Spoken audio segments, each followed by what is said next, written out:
Good morning students. आज हम पढ़ेंगे MS एक्सेस का प्रैक्टिकल कैसे करते हैं, कैसे हम उसमें डेटाबेस क्रिएट करते हैं। जैसे कि अभी प्रीवियस सेक्शन में हमने पढ़ा है कि MS एक्सेस में हमारा बेसिकली डेटाबेस क्रिएशन होता है, कैसे उसको एक्सेस करते हैं, कैसे हम अपना रिकॉर्ड मेंटेन करते हैं। अगर हमारा लार्ज अमाउंट ऑफ डेटा है तो हम उसे कैसे क्रिएट करेंगे, उसमें क्या क्या प्रॉपर्टीज़ लगा सकते हैं, और डेटाबेस क्या होता है, क्या कौन कौन सी कीज़ होती हैं, ये सारी चीज़ें हम प्रीवियस सेक्शन में पढ़ चुके हैं। तो आज हम पढ़ेंगे कि MS एक्सेस का यूज़ करके हम कैसे डिफरेंट टाइप के डेटाबेस क्रिएट कर सकते हैं। तो इसके लिए हम चलते हैं, ओपन करते हैं MS एक्सेस। जैसा कि आप सभी देख रहे होंगे, MS एक्सेस ओपन करेंगे तो हमारे सामने ये विंडो ओपन होके आ जाएगी, जिसमें आप देख रहे हैं यहाँ पे है फीचर्ड ऑनलाइन टेम्पलेट्स, एंड यहाँ पे आप देख रहे होंगे न्यू ब्लैंक डेटाबेस। यहाँ पे आप अपना लेफ्ट साइड में देख रहे होंगे, यहाँ पे है फीचरिंग लोकल टेम्पलेट है, सैम्पल है, and from Microsoft office online. Means ये सारे जो डिफरेंट टेम्पलेट्स हैं ये आपको ऑनलाइन माइक्रोसॉफ्ट अवेलेबल है। बट कुछ माइक्रोसॉफ्ट सूट जो आपके सिस्टम में है उसने कुछ लोकल टेम्पलेट क्या होता है, आपका प्री डिफाइंड स्ट्रक्चर होता है। प्री डिफाइंड जैसे आप सपोज करें नेम स्लिप आपने देखी होगी, वो प्री डिफाइंड स्ट्रक्चर है, या हम कह सकते हैं टेम्पलेट है ऑफ अ नेम स्लिप में जैसे होता है नेम, स्टूडेंट नेम, किस क्लास में है, किस सब्जेक्ट का है। तो ये एक हमने स्ट्रक्चर डिसाइड कर दिया कि पहले नेम होगा, फिर उसके बाद उसका डिवीजन होगा, किस क्लास में है, फिर किस सब्जेक्ट का है। तो ये एक हमने टेम्पलेट, इस तरीके से हर चीज़ के डिफरेंट टेम्पलेट मीन्स उसका आउटलाइन हमने डिज़ाइन कर दिया कि स्ट्रक्चर कैसे होगा, फिर उसमें डेटा फीडिंग कैसे होगी वो आप पे डिपेंड करता है। तो ये हमारे डिफरेंट, देखिए अगर एसेट क्या होता है कि वो चीज़ें जो वैल्यू रखती हैं। सपोज करिए आपका क्लासरूम है, अगर आपके स्टूडेंट टेबल, स्टूडेंट चेयर, आपका ब्लैक बोर्ड हो गया, चौक, मार्कर, प्रोजेक्टर, ये सारी चीज़ें एसेट हैं, बिकॉज सबकी उस क्लास को बनाने में सबकी वैल्यू है। एसेट हो गया, एसेट का अगर आपको डेटाबेस बनाना है, अगर हमें ये डेटाबेस बनाना है कि उस पर्टिकुलर डिपार्टमेंट में क्या क्या चीज़ें हैं अवेलेबल हैं जिनकी वैल्यू है।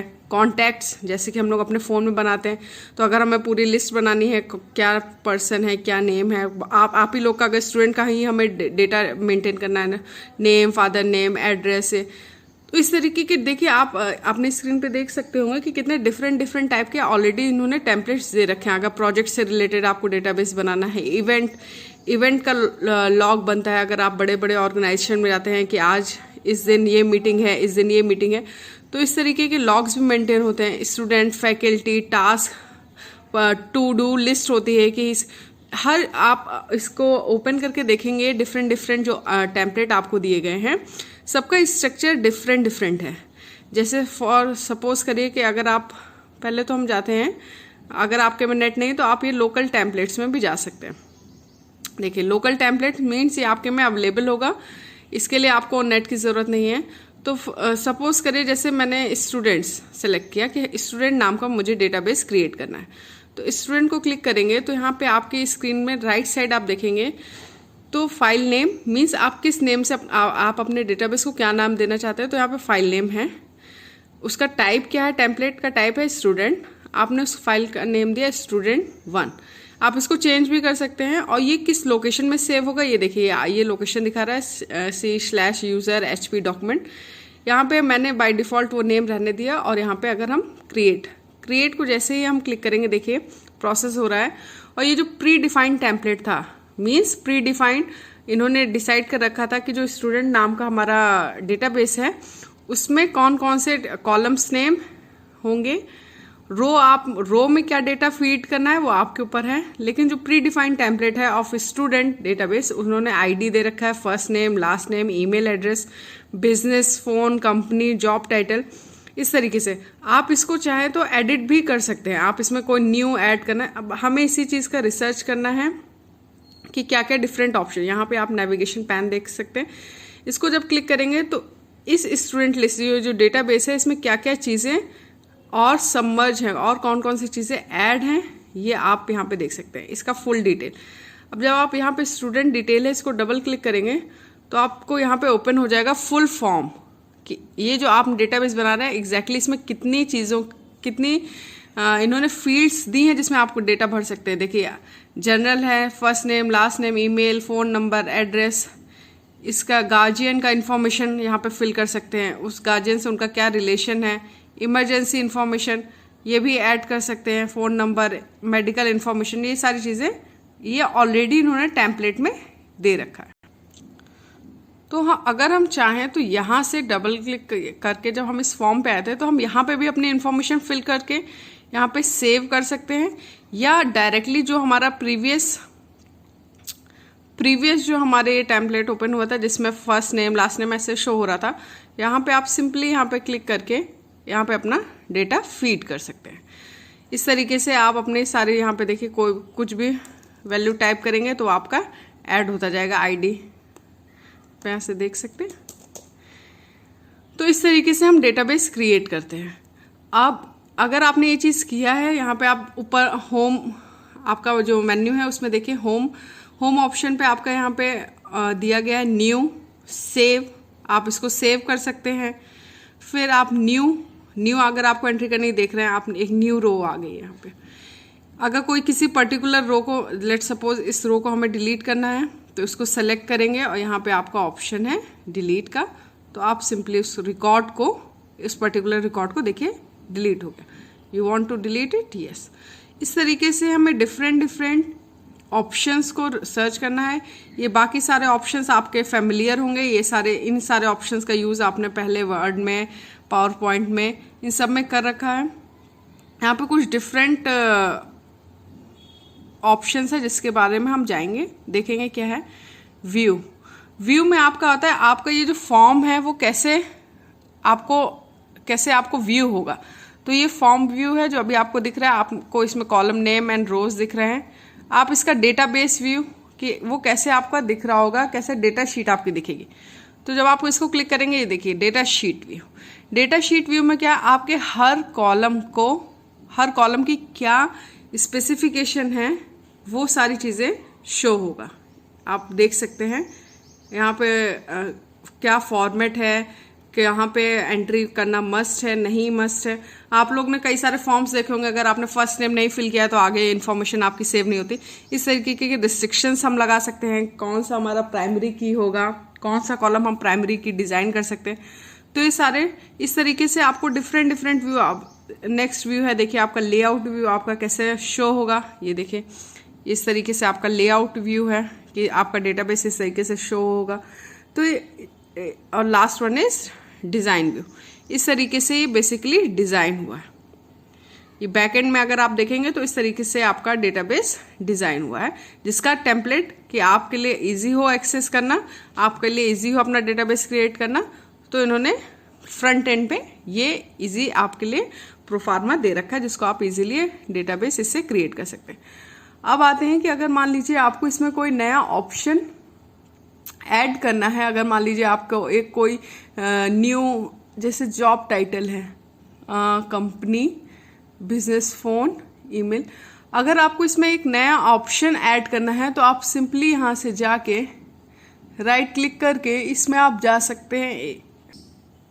यहाँ पे हम देखेंगे कि अगर हमें अपनी कोई न्यू टेबल क्रिएट करनी है तो यहाँ ऑप्शन है क्रिएट में जाके हम टेबल का टेम्पलेट भी डिसाइड कर सकते हैं कि कैसा टेम्पलेट हो उसका, कॉन्टैक्ट, टास्क, जैसे अभी हमने देखा था स्टूडेंट, या हम अपनी इंडिविजुअल एक टेबल क्रिएट कर सकते हैं।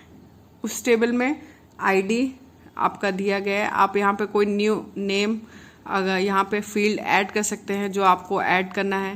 इसी तरीके से नेक्स्ट फिर से आप ऐड कर सकते हैं, इसमें आपने वैल्यू ऐड कर दी फील्ड में।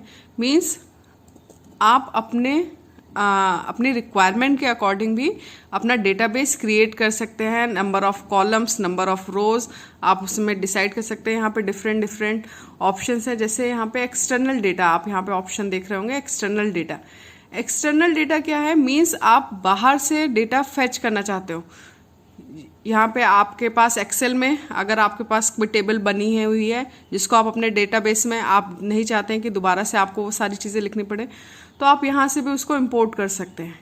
इसी तरीके से आप आउटलुक में आपके पास कोई डेटाबेस है तो आप वहाँ से इसे इंपोर्ट कर सकते हैं। तो ये सारी चीज़ें आपका office automation tool MS access क्या प्रोवाइड कर रहा है कि आपका ईजी हो, किस तरीके से आपका इफ़िशियंट काम हो, आपका एफिशिएंट आउटपुट निकले, कम टाइम में आप कैसे ज़्यादा से ज़्यादा आउटपुट दे सकते हैं। तो ये डिफरेंट ऑप्शंस देखिए आपको यहाँ पे दिए गए हैं कि आप external data means MS access से बाहर, आप कहीं बाहर से उसको इंपोर्ट करना चाहते हैं, आप डायरेक्टली चाहते हैं कि वो यहाँ पे टेबल की फॉर्म में या डेटाबेस की फॉर्म में सेव हो जाए, तो ये एक्सटर्नल डेटा का एक ऑप्शन है। फिर ये आपका ये डेटाबेस टूल है। जब आपका नेक्स्ट आप DBMS इन डिटेल पढ़ेंगे तो कई सारे, जैसे हमने टूल्स पढ़े थे, SQL पढ़ा था और विजुअल बेसिक्स, ये सारे टूल्स होते हैं हमारे डेटाबेस को क्रिएट करने के। जब हमारा हाई लेवल प्रोजेक्ट्स होता है जिसमें बैकएंड की बहुत ज़रूरत होती है, बैकएंड हाई लेवल का होता है, तो वहाँ पे हम लोग डिफरेंट डेटाबेस के टूल्स का यूज़ करते हैं। देख रहे होंगे यहाँ पे आप विजुअल बेसिक है, यहाँ पे SQL सर्वर है, हाउ टू एक्सेस। तो ये सारे कंडीशन जब आप एक प्रोजेक्ट क्रिएट करते हैं तो उसके लिए आपको प्रोजेक्ट क्रिएट कर रहे हैं तो उसमें डेटा फीड कर रहे होंगे। सपोज करिए अगर आप ऑनलाइन शॉपिंग ही एक है तो जो आपका वेंडर है मीन्स जो उसका ओनर है वो एक डेटाबेस क्रिएट करता होगा, तो पर डे कितने उसके पास कितने प्रोडक्ट्स हैं, उसका क्या रेट है, कब कौन सा आपका प्रोडक्ट सेल आउट हुआ, तो आप इमेजिन करिए कि कितना ह्यूज डेटाबेस जो है वो मेंटेन होता होगा। तो इन सब चीज़ डेटाबेस को मेंटेन करने के लिए ये हैवी आपके सॉफ्टवेयर्स का जो है यूज़ किया जाता है। अब यहाँ पे देखिए अगर आपका encryption with password, encrypt with password means आपको अपने जो डेटाबेस बना रहे हैं उसको सिक्योरिटी कैसे प्रोवाइड करेंगे। जैसे कि आप लोग अपना जीमेल अकाउंट बनाते हैं, फेसबुक अकाउंट बनाते हैं, तो उसका पासवर्ड होता है, पासवर्ड कहीं ना कहीं डेटाबेस में कहीं सेव होता होगा। तो अगर वो हम सिक्योर नहीं करेंगे तो कोई भी उसको एक्सेस कर लेगा और आपका अकाउंट ओपन कर लेगा। तो उसके कई सारे मेथड हैं। जैसे जैसे आप हायर क्लासेस में जाएंगे आप पढ़ेंगे information security, different cryptography technique, encryption, why we need encryption. तो इनक्रिप्शन बेसिकली आप ऐसे समझ लीजिए कि किसी इनक्रिप्शन प्रोसेस होती है जिसमें कि आप अपने प्लेन टेक्स्ट को साइफर टेक्स्ट में कन्वर्ट करते हैं। प्लेन टेक्स्ट मीन्स जिसको आप पढ़ सकते हैं उसको ऐसे फॉर्म में चेंज कर देना कि सामने वाला उसको ना समझ पाए। तो ये आपकी इंक्रिप्शन टेक्निक होती है। तो मीन्स आप अपने जो भी आपने डेटाबेस बनाया है उसको इनक्रिप्ट विद पासवर्ड, इनक्रिप्ट करने का मीन्स आपने उसको सिक्योरिटी प्रोवाइड की है कि उसको यूजुअली कोई और एक्सेस नहीं कर पाए। लास्ट में आप देखेंगे यहाँ पे है data sheet option. Data sheet option में आपके डिफरेंट व्यू हैं। आपने जो डेटाबेस क्रिएट किया उसका व्यू वो हमने देख लिया है। आप उसमें कोई न्यू फील्ड ऐड करना चाहते हैं, ऐड एग्जिस्टिंग फील्ड, ये सारे ऑप्शंस आपको दिए जा रहे हैं। इंसर्ट कर सकते हैं, डिलीट कर सकते हैं, उसका रीनेम कर सकते हैं। तो ये MS एक्सेस इस तरीके से आप लोग अपना डेटाबेस क्रिएट कर सकते हैं। यहाँ से जाएंगे आप न्यू डेटाबेस में जाएंगे तो आप या तो दिए गए टेम्पलेट से ही आप अपना डेटाबेस क्रिएट कर सकते हैं या आप अपना सेल्फ डेटाबेस भी क्रिएट कर सकते हैं न्यू ओपन, जिसमें आपके खुद के डिक्लेयर हुए कॉलम नेम होंगे और सारी चीज़ें। देखिए ओपन करने के बाद आपके पास ये गिवन है आपके टेम्पलेट्स हैं। आप डिफरेंट टेम्पलेट्स से गो थ्रू हो सकते हैं। हर किसी का अपना अपना डिफरेंट कॉन्टैक्ट्स है, तो मे बी उसमें पर्सन नेम होगा, उसका मोबाइल नंबर होगा, एसेट होगा तो एसेट की वैल्यू क्या है। मीन्स जैसे लेट सपोज आपका ये लैपटॉप है, ये लैपटॉप क्योंकि यूज़फुल है कि मेरे काम आ रहा है तो इट इज़ एन एसेट। इसकी अभी प्रेजेंट टाइम में क्या वैल्यू है, 1 साल बाद इसकी क्या वैल्यू होगी। इस तरीके से एसेट का डिफरेंट टेम्पलेट होता है कि आप एसेट का रिकॉर्ड कैसे बनाएंगे, इवेंट्स का रिकॉर्ड कैसे बनाएंगे, या आप अपनी रिक्वायरमेंट के अकॉर्डिंग भी आप अपना ब्लैंक डेटाबेस यहाँ पे क्रिएट कर सकते हैं।